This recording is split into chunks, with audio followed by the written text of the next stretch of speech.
Hola, buenas tardes. En primer lugar, gracias por venir a la conferencia que hemos organizado y al Museo Militar por cedernos el local. Nosotros somos la Asociación Cultural Héroes de Cavite y nos dedicamos a dar a conocer la historia de España, fundamentalmente la lucha contra la leyenda negra, que es la mala historia que se ha contado de la historia de España. Otra de nuestras actividades es defender la unidad territorial de España y reivindicar el español como lengua que cohesiona tanto España como la hispanidad. Fomentamos el hispanismo tanto en España como en países hispanoamericanos. Tenemos presencia en 30 provincias de España y en casi todos los países de América, ya bien sea como delegaciones nuestras o como asociaciones asociadas a nosotros, ¿no? Y también reivindicamos algunos hechos que suceden en la sociedad, nos sumamos a ellos también. En esta ocasión tenemos invitado aquí a don César Jarabo Jordán, que es licenciado en Filosofía y Ciencias de la Educación por la Universidad de Barcelona. Aunque César se dedicó toda su vida a la banca, afortunadamente fue jubilado, ¿no? Y se dedica a lo que más le gusta, que es la historia, ¿no? Y nos ha deleitado con estos libros que nos presenta hoy, ¿no? Tiene varios libros, el del cantonalismo, ¿no? El de los campamentos de Juventudes, pero fundamentalmente estos dos últimos, que son el de 1898, Un hito de la gran tradición, y El fin del Imperio Español en América, que están muy relacionados con lo de hoy, que es la masonería, que ha sido la entidad que ha estado por detrás de todos los problemas que ha tenido España en estos dos últimos siglos. Y bueno, pues por mi parte ya he acabado. Aquí dejo con el comisario a ver qué me dice. Pues bueno, muchas gracias. Muchas gracias por estar aquí. Y bueno, pues vamos a hablar de eso, de la influencia de la masonería en los hechos que han acontecido en España a lo largo de los últimos 3 siglos.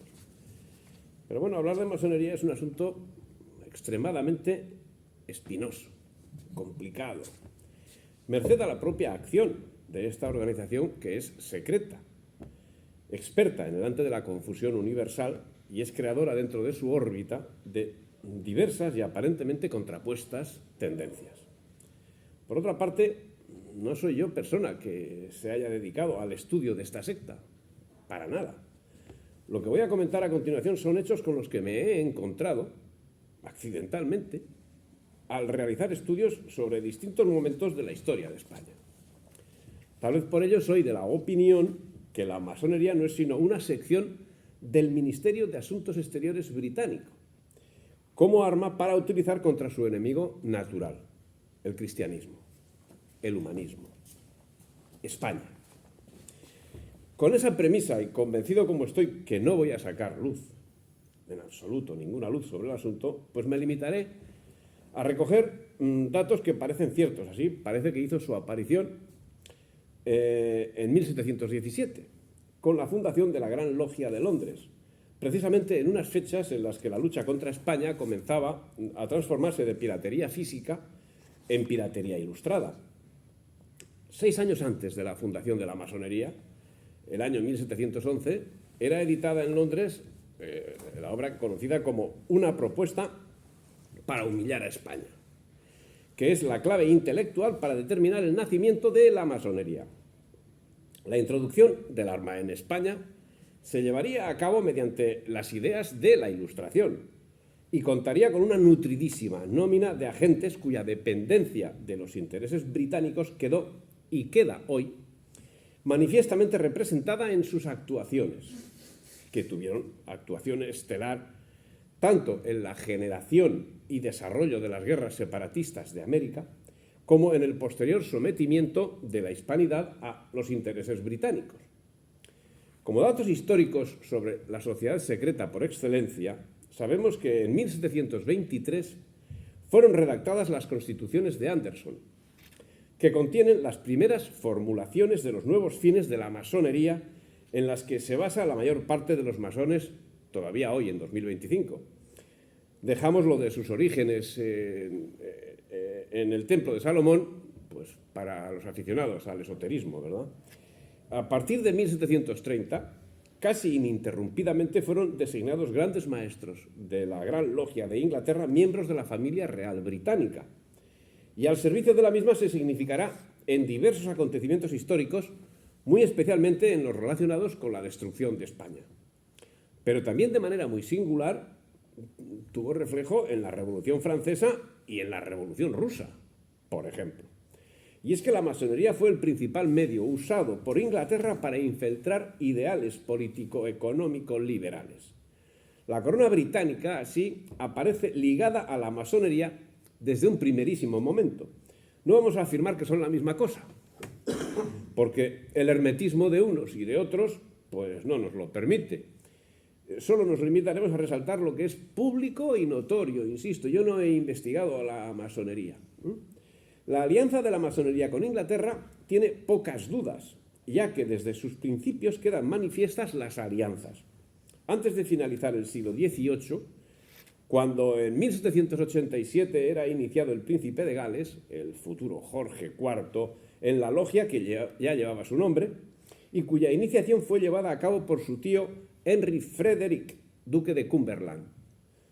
Y no fue casualidad ni ardor juvenil esa iniciación, porque 24 años después, el año 1811, el príncipe era gran maestre de la moderna masonería. Es entonces cuando la masonería se convierte en larga masa del Imperio Británico y es lo que posibilita que los jóvenes Estados Unidos de Norteamérica y la Gran Bretaña recuperen las relaciones que se habían roto durante la independencia de los Estados Unidos. Esas relaciones con la corona británica se redondean con los principios que quedan demostrados en sus actuaciones.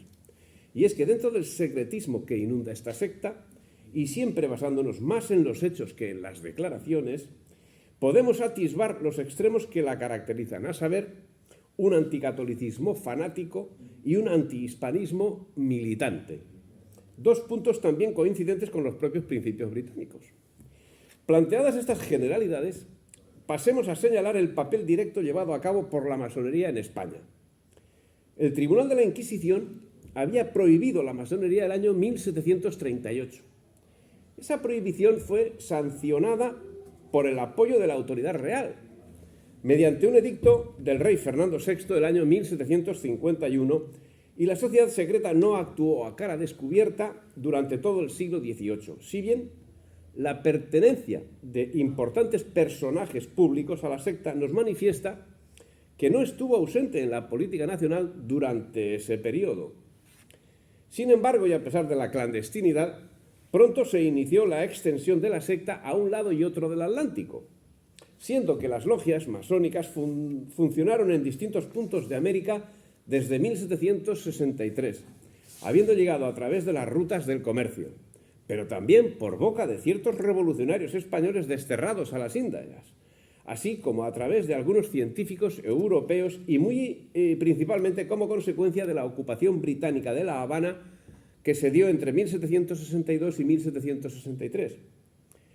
En 1795, Francisco de Miranda creó en Paría la Logia Madre Hispanoamericana, cuyos miembros asumieron el papel de diputados representantes de sus países y firmaron el 22 de diciembre del 797 un pacto de 18 puntos como acta constitutiva de una agrupación externa o pública denominada Junta de Diputados de Villas y Provincias de la América Meridional, de la cual fueron nombrados directores principales Francisco de Miranda y Pablo de Olavide, dos personajes muy introducidos en las altas estructuras de España. Pero la presencia firme de masones no fue verificada hasta 1796 en Venezuela, cuando llegaron varios prisioneros acusados de conspiración en contra de la corona. Uno de ellos era Juan Mariano Picornell, que se fugaría a la colonia británica de Trinidad, donde su gobernador, Sir Thomas Picton, emitió una proclama excitando a los habitantes de Costa Firme, de la América Española, a insurreccionarse, ofreciéndoles en nombre de su majestad británica armas, municiones o fuerzas para asegurar su independencia. Pocas décadas necesitarían para hacer efectiva esa oferta. Así, ya en plena guerra franco-británica para la dominación de España, bueno, adelanto que es como yo denomino a lo que vulgarmente se conoce como guerra de la independencia. Independencia de no sé de qué. La guerra franco-británica para la dominación de España, Carlos María Alvear declaraba a Inglaterra desde Buenos Aires: estas provincias desean pertenecer a la Gran Bretaña, recibir sus leyes y vivir bajo su influjo poderoso. Eso se decía desde España. América era España.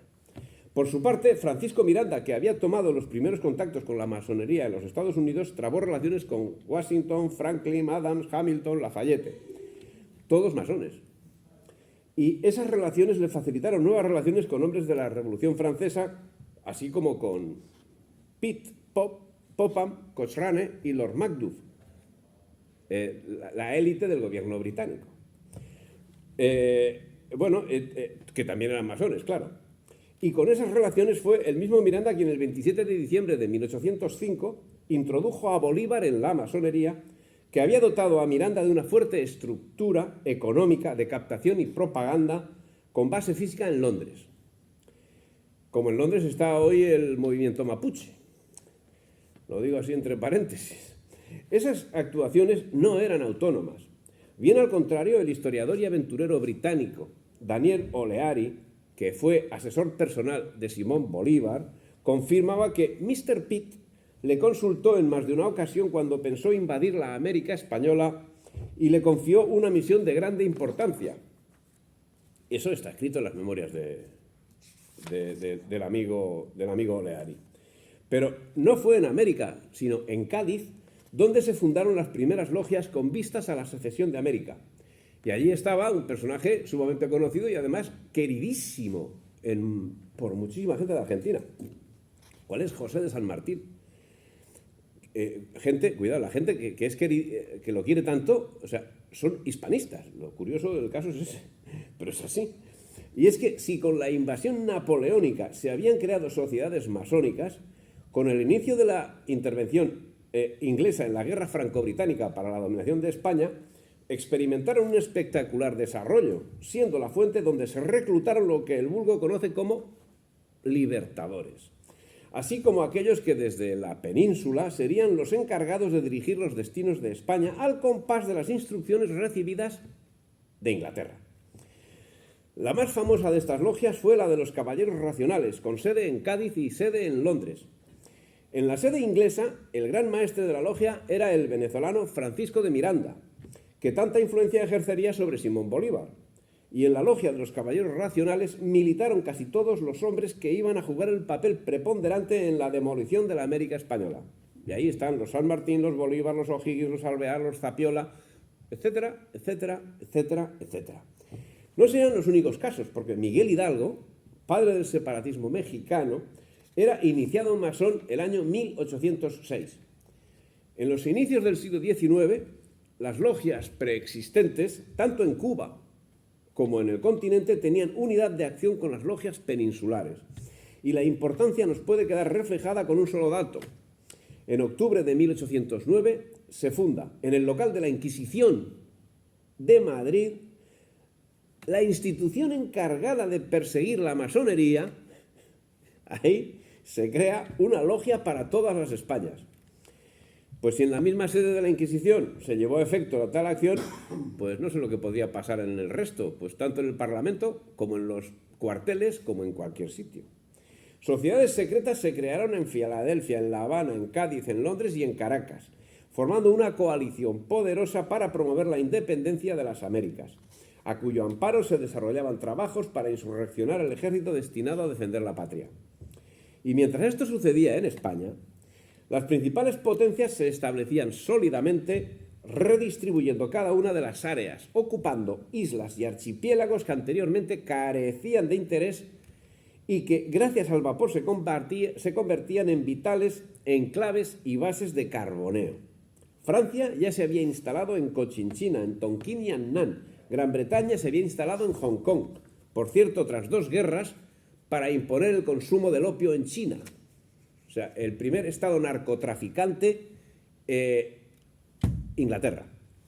Y en 1811, San Martín pediría la baja del ejército español para atender sus asuntos en América, para cuyo viaje pasó por Londres y se hospedó en la casa de Miranda, lugar de encuentro de los masones, tras lo cual se dirigió a Buenos Aires a bordo de una fragata, curiosamente, inglesa. El 6 de mayo de 1816 escribía sobre la instauración de la masonería en lenguaje críptico y decía San Martín, decía: mucho me alegro que el establecimiento de matemáticas progrese. Si este está bien establecido, las ventajas serán ciertas. Bueno, San Martín era militar, no era profesor, no era matemático. Y la instalación de las matemáticas le interesaba bastante. y las matemáticas, por supuesto, progresaron. San Martín pasó a presidir la logia Lautaro y el Congreso Separatista de Tucumán, bajo la presidencia del masón Juan Francisco Narciso de la Prida, se reunió el 9 de julio del 16. Su secretario, Juan José Paso, era masón adscrito a la logia Independencia.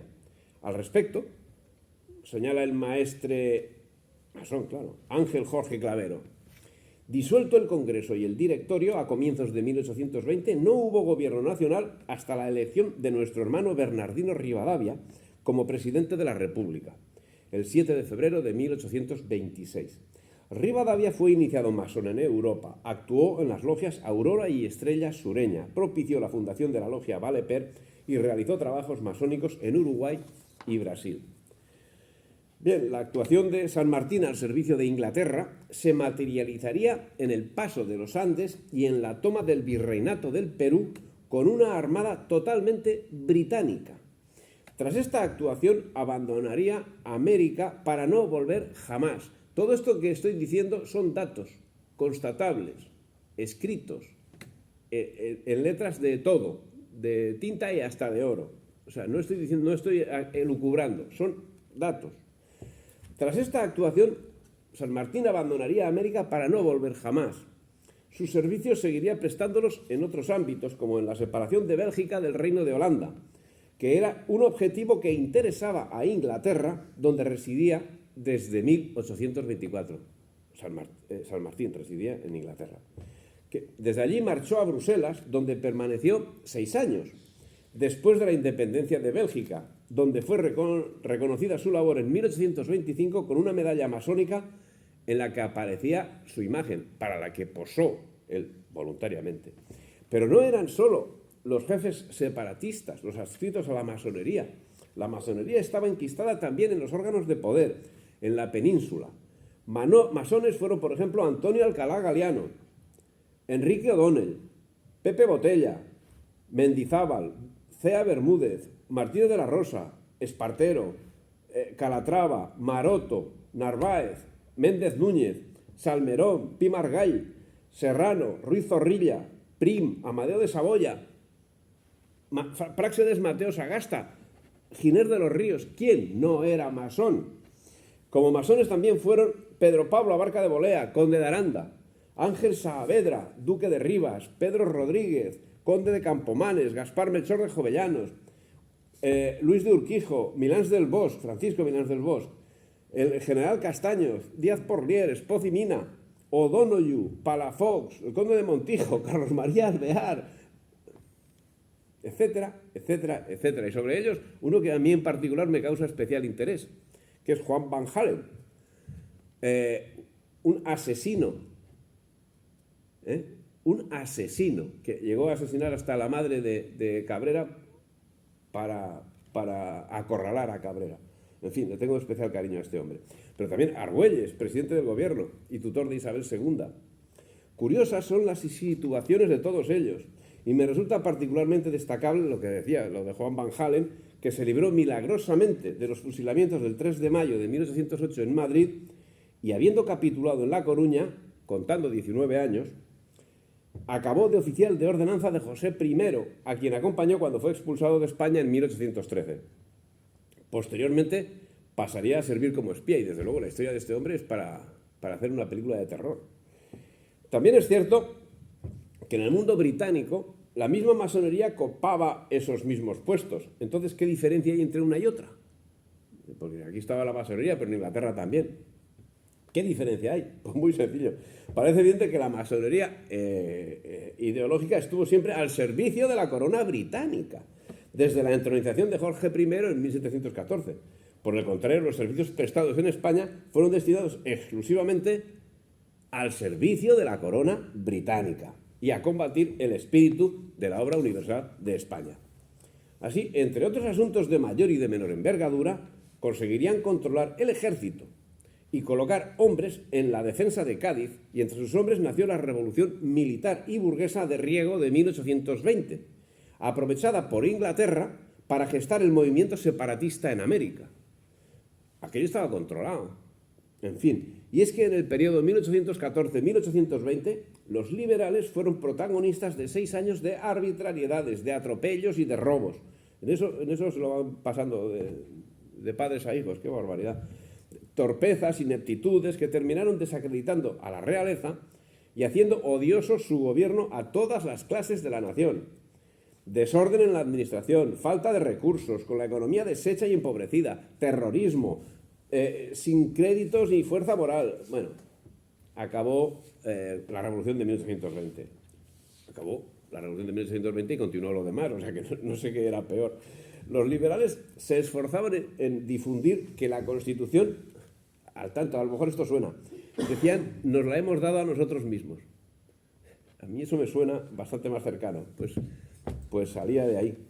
Concepto, como digo, que se repetirá 170 años después, pero a partir de 1821 se hizo evidente la división dentro del seno liberal, dando lugar a enfrentamientos entre los moderados, para quienes la revolución era el punto de llegada, y los exaltados, para los que era pues punto de partida. Con una particularidad: moderados y liberales, todos tenían obediencia masónica.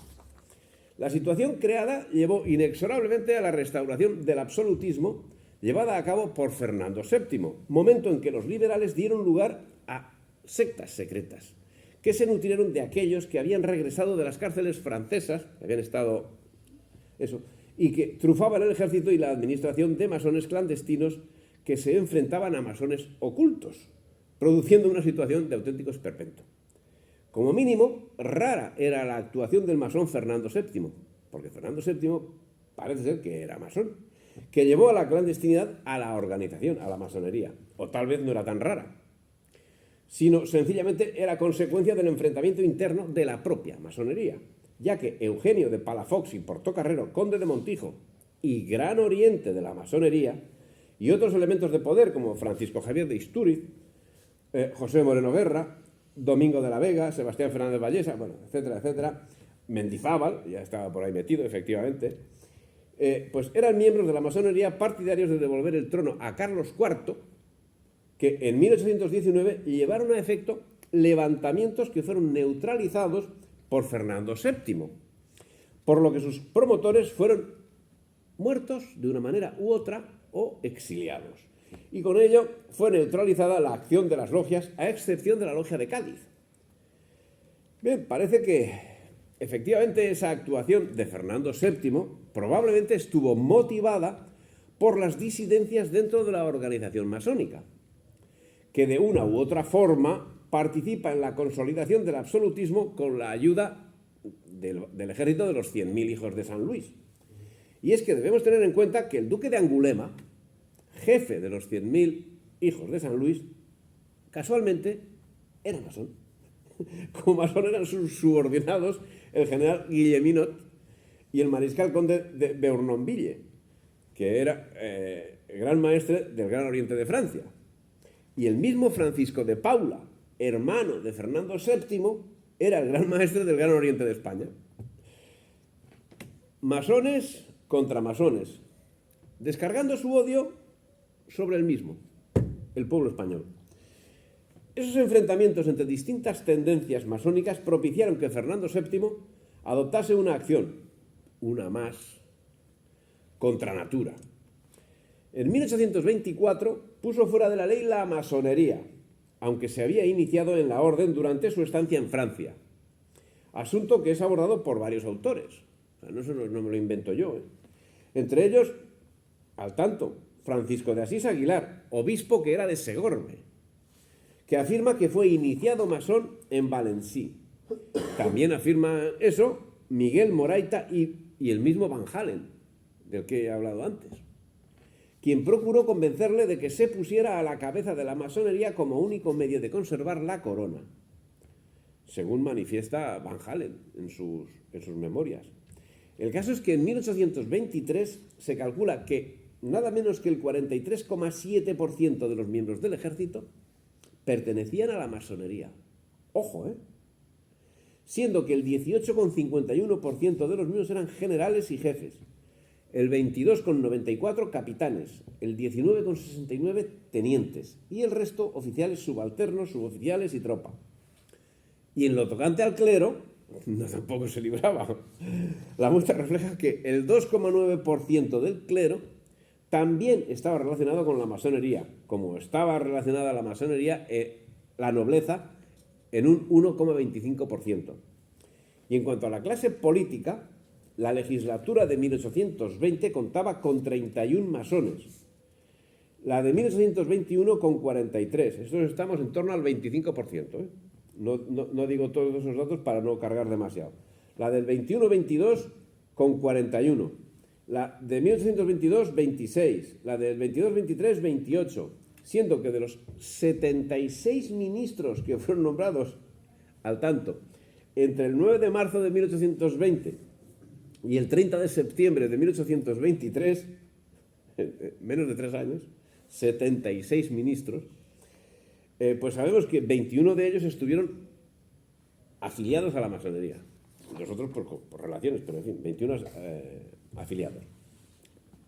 Pero las disidencias internas de la masonería seguirían cobrándose su cuota de sangre española. Así, el 28 de febrero del 31 se pronuncia el general José María de Torrijos y Uriarte, que acaba huyendo al cobijo de Inglaterra en Gibraltar. Siempre Inglaterra metido por medio y además con Gibraltar.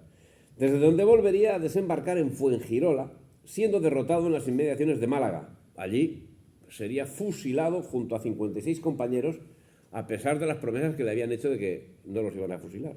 Pero en fin, entre masones andaba el juego. También serían fusilados el general Manzanares y los 71 soldados rasos que le acompañaban. Tras estos hechos se multiplicarían las ejecuciones, entre las que destaca la de Mariana Pineda, ejecutada por bordar una bandera, al tiempo que las conspiraciones liberales encabezadas por Mina se reproducían en Francia.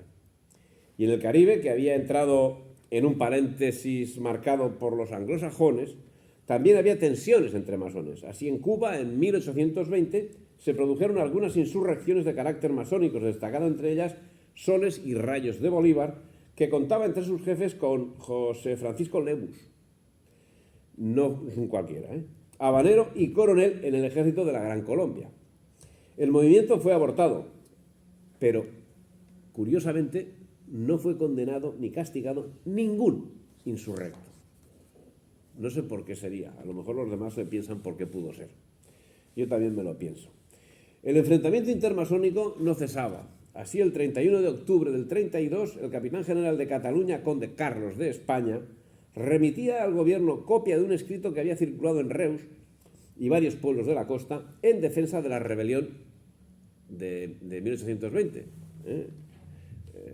Y la permanente conflictividad sería pues el pan de cada día de esta época, pero a partir de 1868, con la Revolución Gloriosa, sería cuando la masonería alcanzaría el momento álgido de su existencia en la historia de España, dado que a lo largo del sexenio se creó el caldo de cultivo necesario para el desarrollo de sus conspiraciones. Es justo en esos momentos cuando la masonería se muestra en Cuba, siendo parte importante en el desarrollo de la Guerra de los 10 años, lo que parece evidenciar una coordinación de actuaciones que en su momento se vieron paralizadas en 1820, cuando se produjeron los primeros movimientos insurreccionales en la Gran Antilla, en paralelo con la sublevación de Riego en Cabezas de San Juan. Y el motivo de que el movimiento separatista no prendiese también en las Antillas en esos momentos, yo me lo he preguntado en una serie de ocasiones y acabo conviniendo conmigo mismo que parece encontrarse en que justamente ahora era cuando la masonería había logrado convertirse en la argamasa del mundo anglosajón y las aspiraciones usenses con relación al Caribe eran un punto de fricción con el programa británico, lo que conllevó a una paralización de actuaciones que se mantendrían hasta finales de siglo. Ese fue ese momento en el que estaban cambiando de la amargura a la dulzura entre Inglaterra y los Estados Unidos, es lo que propició que Cuba y Puerto Rico, por ejemplo, continuasen siendo parte de España hasta finales de siglo. Pero bueno, cómo continuaron es otra cuestión.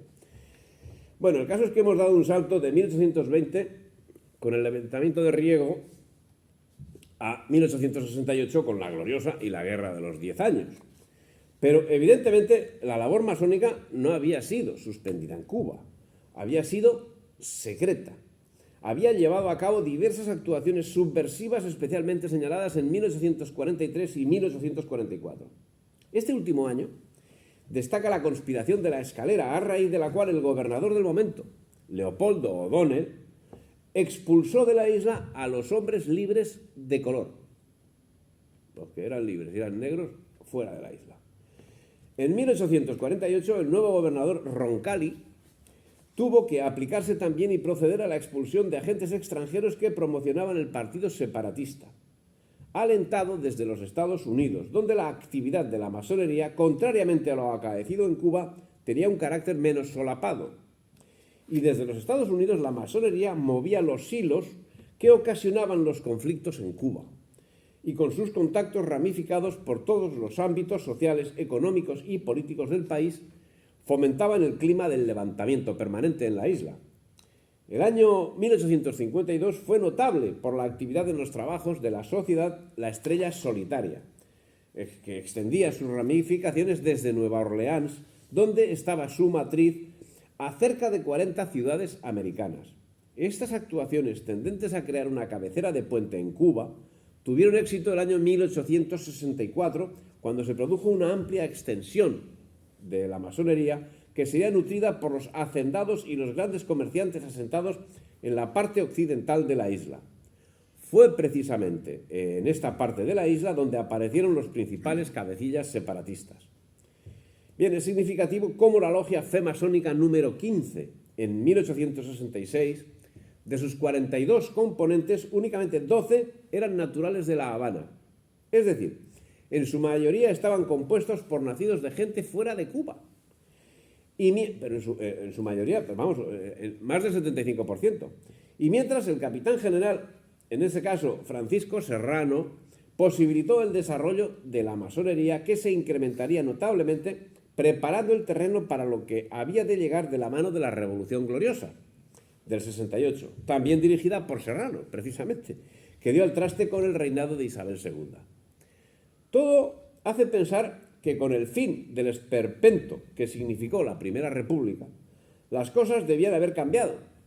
Pero la realidad es que con la llegada de Alfonso XII, no solo no se truncaron las expectativas de los masones españoles, sino que por el contrario el proceso de crecimiento siguió en aumento, alcanzando un notable desarrollo en la década de los 80 y primeros años de la década de los 90, siendo que de 1876 a 1881 Sagasta fue el gran maestre y soberano comendador del Gran Oriente de España. Sagasta, sí, el presidente del gobierno.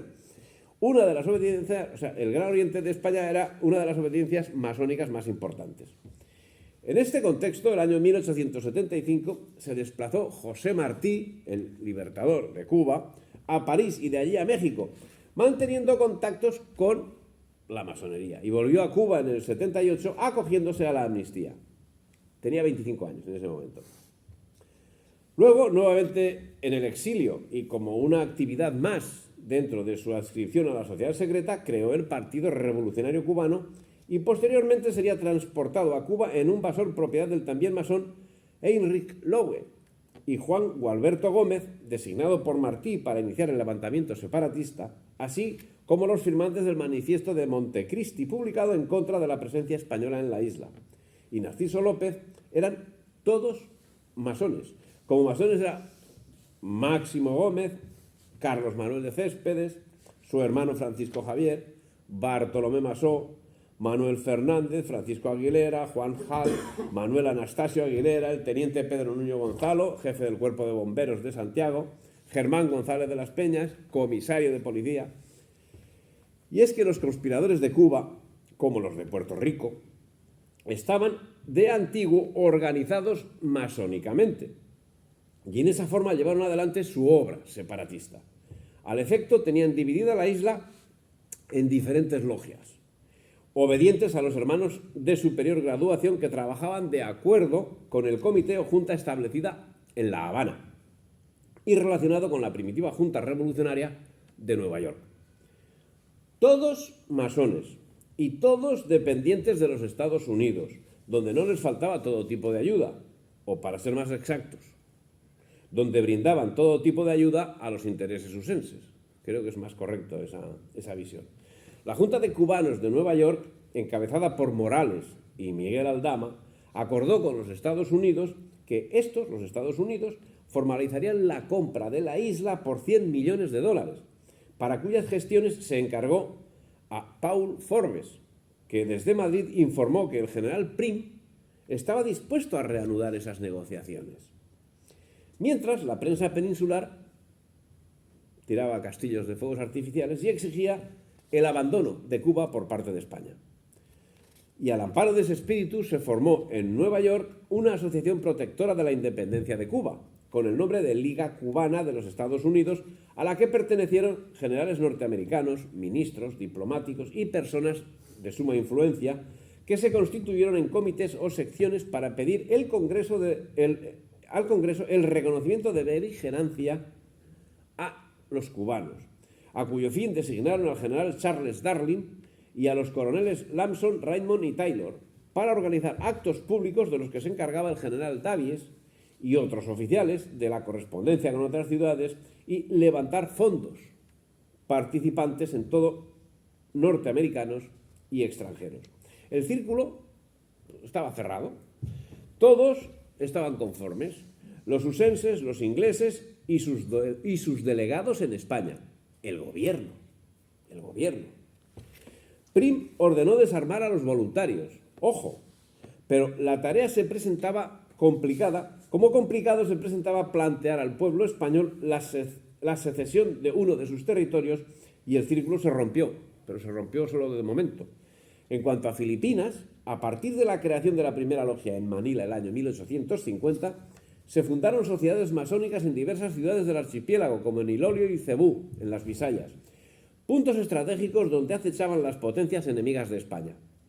También en la península se crearon logias filipinas, la primera de las cuales fue Solidaridad, creada en 1886, a la que siguió el establecimiento de la delegación del Comité de Propaganda y de la Asociación Hispano-Filipina, siendo su órgano de prensa la revista quincenal La Solidaridad. Previo a su constitución, José Rizal se encontraba residiendo en Madrid, donde estaba en tratos con la masonería, lo que le permitió acceder a los medios escritos en los que compartía espacio con otros escritores y propagandistas masones, con los que acababa creando un núcleo que daría lugar a la fundación de la logia Liga Filipina, de la que serían miembros Andrés Bonifacio y Deodato Arellano, que posteriormente fundarían la organización terrorista Katipunan. Y el 3 de julio del 92 se establece en Filipinas, a propuesta de Rizal, que había confeccionado los estatutos a la sombra de Inglaterra en Hong Kong, la logia Liga Filipina, al tiempo que por su parte Prat de la Riba publicaba las bases de Manresa, de carácter catalanista, preámbulo de su manifiesto als catalans, publicada el año 1898 por la Unión Catalanista. Pero Rizal acabaría siendo deportado por el también masón Despujol, gobernador de Filipinas, una semana después de la constitución de la logia. Todo estaba en sazón. Los agentes estratégicamente establecidos habían desarrollado a la perfección las organizaciones que a lo largo de todo el siglo habían conseguido trocear y anular España. Ahora tocaba el siguiente paso. Gran Bretaña, Estados Unidos y Alemania van a abordar el año 1898 el problema de una vasta redistribución colonial a expensa de los dos imperios peninsulares, y ello por medio de unos planteamientos más amplios y complejos que los que suelen aparecer en nuestros manuales universitarios, y no digamos ya en las escuelas de secundaria. Los intereses de Inglaterra señalaban que la expansión por el Caribe y por el Pacífico correspondería a los Estados Unidos. El modo de cómo llevarlo a efecto correspondería decidirlo a ellos. Cánovas ya había sido eliminado al no cumplir las expectativas. Lo habían asesinado. Había sido una jugada, él se había salido del tablero de juego y le costó la vida. Ahora McKinley abordaría el último intento que eludiría la guerra. Una nueva oferta económica a la reina regente María Cristina de $300 millones por Cuba y Puerto Rico y $1 millón para los miembros del gobierno español en concepto de comisiones. La cosa estaba clara. Pero este extremo, claro, de haberse llevado de una manera así tranquila y decir, pues vale, somos amigos, vengan los millones, toma mi mano, pues eso hubiese significado la caída de la monarquía, que solo podía salvarse con el inútil derramamiento de la sangre del pueblo español, que inexorablemente además debería sufrir la amputación de su ser nacional. Los agentes británicos, los masones, tenían clara la solución. Para conseguir sus objetivos era necesario llevar a cabo una nueva farsa, una guerra destinada a un resultado pactado en el que España debía perder, además de sus hombres, su presencia en América, en Asia y en el Pacífico. Y así se completó la farsa. Durante un siglo se había laborado con éxito para dejar inerme a España, y ahora era el momento de proceder a su fraccionamiento efectivo. Pero en este sentido, el encargado de dar la puntilla, Cánovas, no cumplió lo que de él se esperaba y a deshora se atrevió a promover lo que le estaba vetado a España, la creación de una armada. La iniciativa sería cortada radicalmente. Fue asesinado el 8 de agosto de 1897, siendo sustituido por Sagasta, que no dudando en manifestar lo innecesario de la medida, sería el encargado de llevar a buen fin la tragedia. A continuación se produjo la escenificación de la misma. Una armada capacitada para la victoria, cual era la española, se enfrentaba a una armada inoperativa, cual era la ausense, que sin embargo, y sin esfuerzo alguno, y con el sacrificio de muchas vidas españolas, coronaba con el éxito un espectacular acto de teatro por el que España quedaba descuartizada. ¿El motivo? La traición del gobierno y del almirantazgo, y muy en concreto de Pascual Cervera y de Patricio Montojo. Eso lo firmo. ¿Era el acto final de la tragedia? Era un acto de la tragedia, uno más. Para llegar a este punto previamente se había troceado la patria en 20 republiquetas que estaban al servicio de Inglaterra. México había sido reducido a la mitad de su territorio, mientras en la otra mitad se llevaba sobre los naturales un tremendo genocidio que a partir de ese momento se reproduciría también en Filipinas. Ahora empezaba el siguiente acto. Por una parte, la creación de sentimientos nacionalistas en cada uno de los territorios, y en la España peninsular el desarrollo de los separatismos, continuidad natural del gestado en Cuba por las propias administraciones nacionales. Las primeras campanadas de la diáspora peninsular habían sido dadas ya antes de 1898 por Sabino Arana y por Prat de la Riba. Ahora tocaba a los agentes británicos laborar por su desarrollo.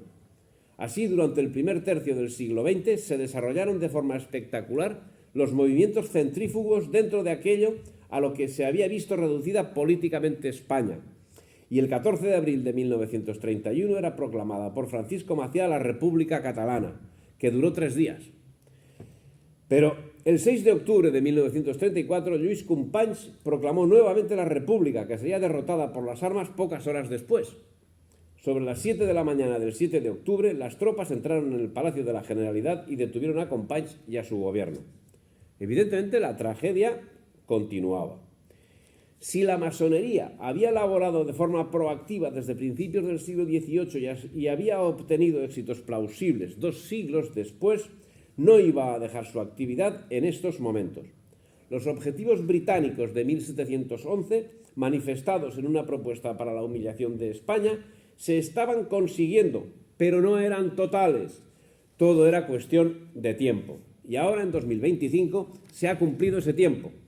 Los ejemplos anteriores, América, Caribe, Pacífico, Filipinas, han servido para que los enemigos de España hayan aprendido de los errores y de los aciertos. ¿Y para España? España sigue inmersa en la hecatombe del siglo XIX. España sigue en una involución letal alimentada por un proactivo desconocimiento de su propia historia y en un proceso de aculturación galopante. Un suicidio colectivo al que nos ha abocado el bienhacer de Inglaterra y de sus agentes, quienes desde Fernando VII hasta hoy mismo han sabido cumplir fielmente con la labor encomendada por sus amos. ¿Qué sucederá con Cataluña? ¿Qué sucederá con Vascongadas, con Galicia, con Andalucía, con Canarias? Sin lugar a dudas, lo que sucedió con Cuba. Y por los mismos medios, salvo la pantomima de una guerra con resultado pactado. Sencillamente porque no habrá guerra. Pero las Españas no sucumbirán. El movimiento panhispánico está creciendo. Y tal vez, mientras lo que hoy conocemos como España se desmorona como un terrón de azúcar, crezca en otro lugar del mundo, en la Nueva Asturias, el movimiento regenerador encargado de la reconquista de las Españas. Las nuevas armas, el nuevo submarino, probablemente sean descubiertos por algún científico español. Roguemos a Dios que no caiga en la tentación de brindárselo a ningún gobierno títere de los que hoy dirigen las colonias británicas que otrora fueron las Españas. Por mi parte, nada más.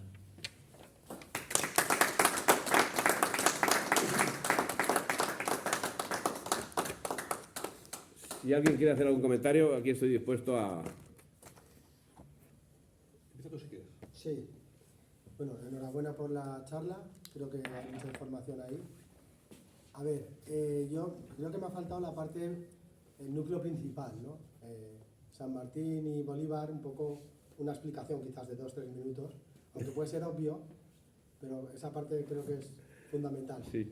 Y el aspecto de que Riego, siendo masón, era el encargado de traer tropas a Hispanoamérica para defender la hispanidad del territorio. Sí. Entonces, eso por un lado. Y por otro, discrepo en el hecho de que si en 1898 la Armada estadounidense tenía acorazados de acero, unos cañones de 3 pares de cojones, perdón por la expresión, y nuestra Armada era de madera. Mentira. Literal. Pues la información que yo tengo sí Mentira. es esa. La Armada española era mejor que la británica. Los destructores eran unas naves rapidísimas que podían haber hundido aquellas barcazas, porque lo que tenían los Estados Unidos eran cargueros. Además, sin protección en la parte viva de los barcos. Sí. La protección la tenían en la parte muerta. Con que hubiesen tirado un torpedo, que no lo tiraron, España no disparó un solo torpedo, con que hubiesen tirado un torpedo habían hundido los barcos. Con que hubiesen dejado salir del puerto de Santiago a los destructores, los primeros, habían hecho estragos. Habían hecho estragos. ¿Eh? Que estaban encerrados. Sí, sí, estaban encerrados, perdón, porque Cervera provocó estar encerrados. Cervera provocó estar encerrados. Bueno. Cervera provocó quedarse sin carbón. Vale. Cervera, en vez de meterse en La Habana, se metió en Santiago sabiendo que ahí estaban cerrados. Pero aún estando cerrados, Villamil ya le dijo que saliesen antes, que saliesen de noche. Pero ya se había dicho días antes que los barcos susenses no estaban allí. Y sin embargo, Cervera lo fue difiriendo. Y además, para colmo, pone en marcha las máquinas a las 9 de la mañana para que se enteren los gringos que van a salir. Tenían que haber salido, suponiendo ya que efectivamente tenían que haber salido aquel día. Suponiendo que no, que es mucho suponer, ¿eh? Bueno. No se sale a las 9 de la mañana, se sale a las 12 de la noche. No va el barco capitán delante y se para en la bocana del puerto para desembarcar al práctico. Pero, vamos a ver, o sea, ¿tienen que salir los barcos a toda velocidad? Pues no, los barcos paraban para desembarcar al práctico. La capacidad de tiro que tenían los usenses era ridícula, de auténtica risa. O sea, no tengo ahora los números de la cantidad de proyectiles que llegaron a tirar. Sería un debate más militar que histórico, pero bien, aceptemos el dato de que la Armada Española era mejor. En todo caso, perdimos. No perdimos. Bueno, Fuimos traicionados. Nos traicionamos bueno, nos hemos traicionado siempre. El almirante Cervera. El almirante Cervera. Yo coincido también con el ponente porque en Cuba teníamos 150 soldados que estaban baqueteados, estaban tumbados ya por la guerra y por la guerra, y fuimos invadidos por Lapson, que has mencionado antes, Pero y por tropas Por favor, calidad. o sea, gente sin calidad, sin la menor calidad. Las unidades de élite que tenían eran los Buffalo Soldiers estos que Theodore Roosevelt utilizó en la Roma de San Juan Sí. como carne de cañón, pero que, vamos, coincido totalmente con eso. Y coincido en el tiempo con que la familia Cervera creó una fundación para rehabilitar el nombre del almirante tanto en España como en Estados Unidos, porque al ser acogido como prisionero va a casa del almirante masón de la flota Yankee. Dewey. Que coincide también. Sí, o sea, toda la situación no se defiende por ningún lado. O sea, no hay ningún. O sea, y el hecho de que en Cuba hubiese 150.000 soldados españoles. Reclutas que generó muchísima oposición en toda España.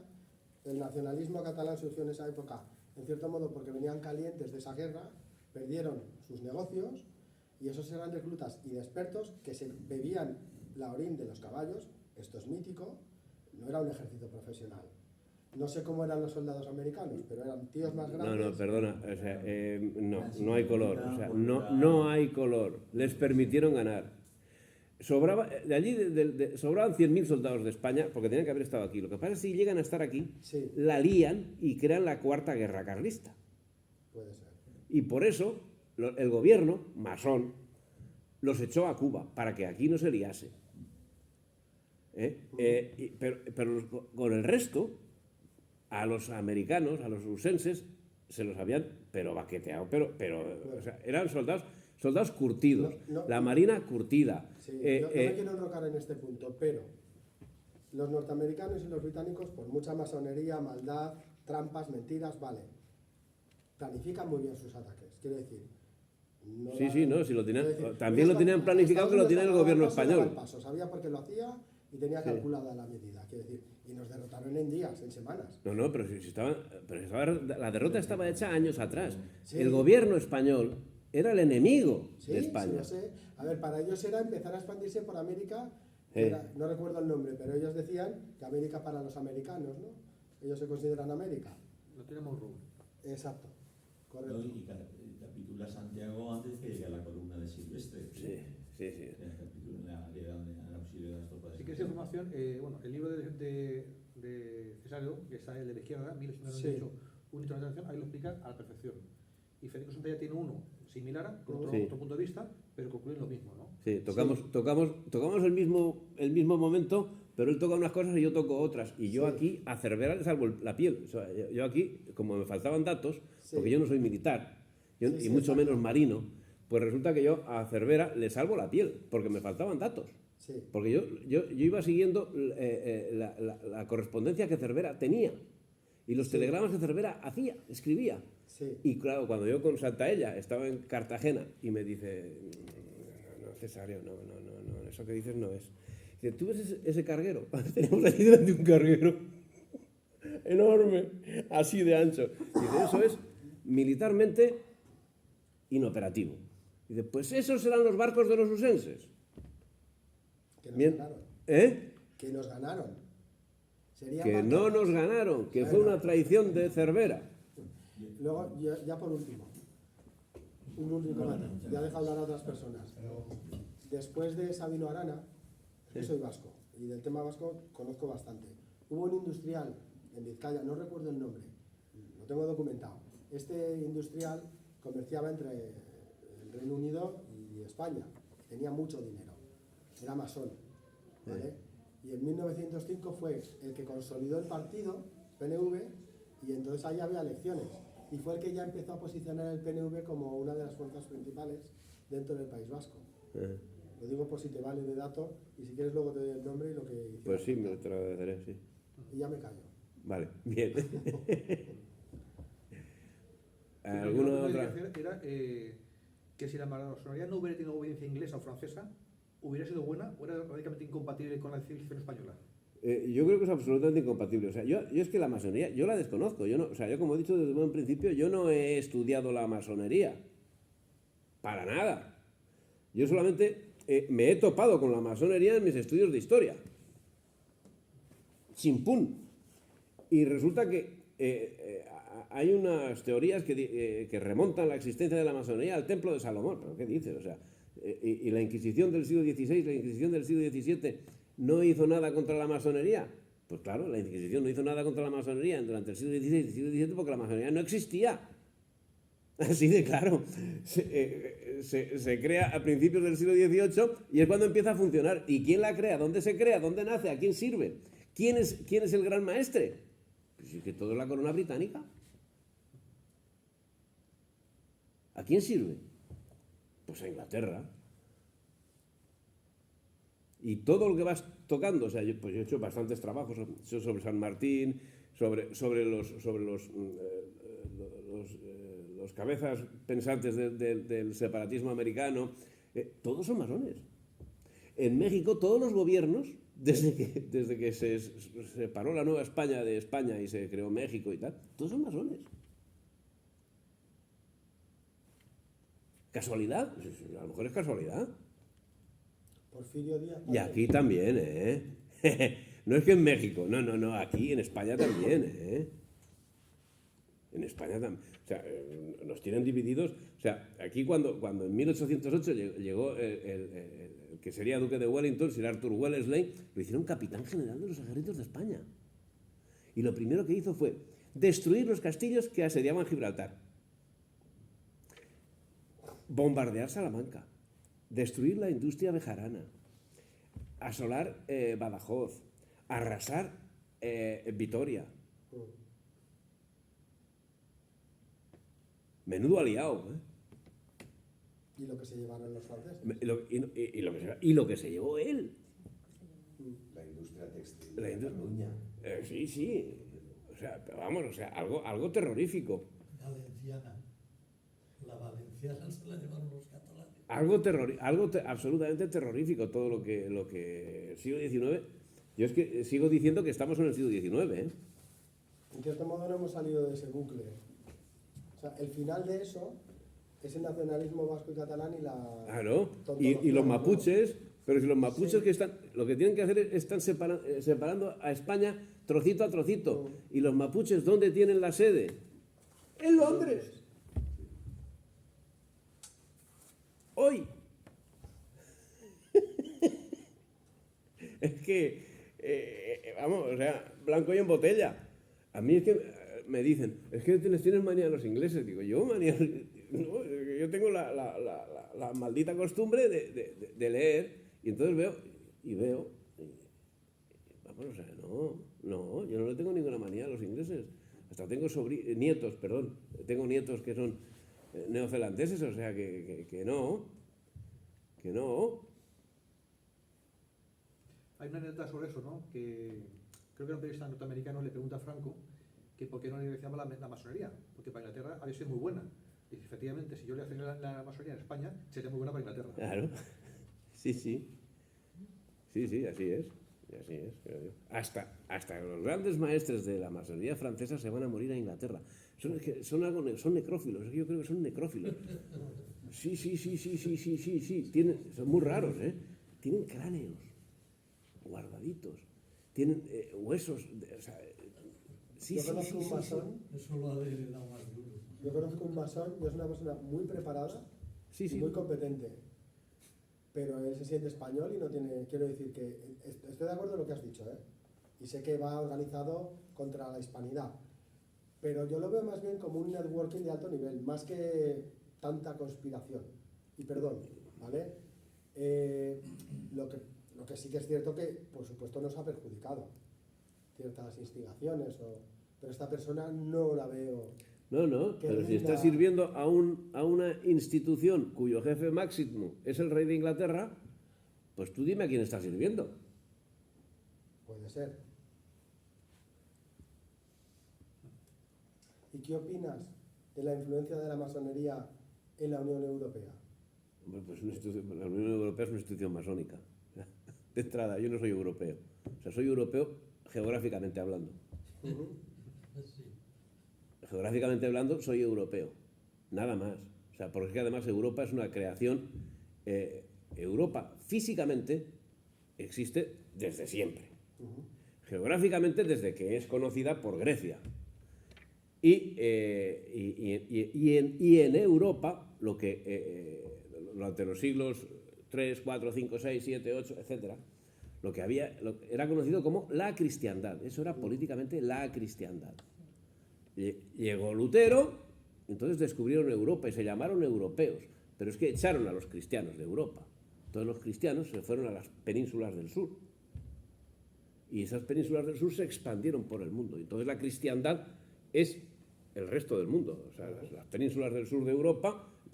eso es una cuestión muy mía, o sea, no sé yo si está alguien de acuerdo o en desacuerdo, pues Básicamente sí. pero el asunto es ese, o sea, entonces empezaron a llamar políticamente Europa a la Europa geográfica. Desde luego ahí España no toma parte e Italia no toma parte. España en ese sentido es la monarquía primordial que defiende el catolicismo, es decir, el cristianismo universal. Sí. Y los otros son regentes que no quieren que el Vaticano influya en su poder y se hacen autónomos. Lutero para Alemania, los calvinistas para parte de Francia y Suiza, los británicos a través de Enrique VIII. Yo lo veo desde esa perspectiva, es decir, no quiero al Papa y aquí yo soy presidente o rey Y Papa. y Papa. Lo veo desde ese punto, aparte de otras cuestiones culturales, Sí. que es la separación entre la Europa del Norte y la del Sur. Sí, y es que a partir de ahí, pues, la hecatombe, o sea, que hasta esos momentos, bueno, pues las relaciones eran normales, era la cristiandad, o sea, y daba lo mismo un alemán que un francés, que tal, pero desde ese momento, cuidado, o sea, entiendo yo que, por supuesto, puedo estar errado, pero soy de esa opinión, vamos. La historia es subjetiva en muchos casos. Sí, yo ahí, dime. Nada, Cesario, felicitarte por la charla, que está muy bien, que es como siempre todo lo que haces, con muchos datos y con el uso de la ironía. A mí me ha gustado mucho, como tus libros, que los recomiendo. Creo que lo que ha hecho la charla también lo hacen los libros. Aporta mucha documentación, todo lo que dice está escrito, lo analiza muy bien y luego además, yo siempre te lo he dicho, me encanta cómo usas la ironía. O sea, creo que es la guinda del pastel y yo creo que lo has hecho muy bien. O sea, dentro de lo que es el mundo de la hispanidad, todas las excepciones del territorio americano y posteriores, y este elemento extraño, ¿no?, que complicado de estudiar, que es la masonería, que tú no la abordas directamente, sino que te chocas con ella. Y nada, felicitarte por la charla. Pues muchas gracias. Y recomendar tus libros. Eso. Bueno, alguien